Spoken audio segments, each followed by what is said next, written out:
回想過往同爸爸嘅關係咧，唔係話好好嘅。加上咧，當我結咗婚之後咧，雖然我都會有正常同佢哋有家庭聚會啊，但係就好少會主動去關心屋企人。當聽日子明白嘅爸爸嘅信主經歷啦，自己就覺得要再次去提起勇氣同爸爸去傳福音咯。有一次咧，聽媽咪講咧，爸爸得醫治啦，咁我就諗呢個應該係同爸爸傳福音嘅機會啊。之後咧就同爸爸去睇中醫啦，同爸爸行過去睇中醫嗰個路程啦。其實自己都仍然係好膽怯，唔敢咧向爸爸傳福音噶。但係咧嗰次之後咧，爸爸其實對我嘅態度咧好似變咗少少喎。然後咧又有一個機會喎，就係父親節啦，我就同我丈夫咧約咗我爸爸去食飯啦，希望咧藉此又有機會去傳福音啦。當日嘅早上咧，我就去即係睇 Sundaily 啦，睇到即係弟兄姊妹嘅一啲傳福音嘅見證啦。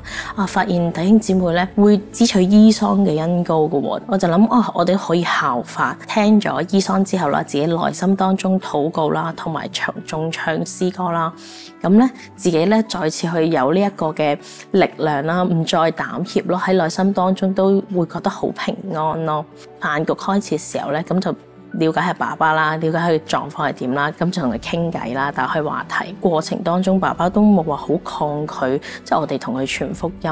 咁我就諗咁我哋即刻呼住去禱告，帶佢信主啦。我爸爸咧，佢就好樂意去同我哋一齊禱告啦。佢跟住我丈夫一句一句嘅去作決志禱告啦。咁好感謝神啦！爸爸喺2023年6月29號咧，佢就信咗主啦。咁其實我希望嚟緊咧可以更加好好嘅去帶我爸爸喺信仰裏面去跟進佢咯。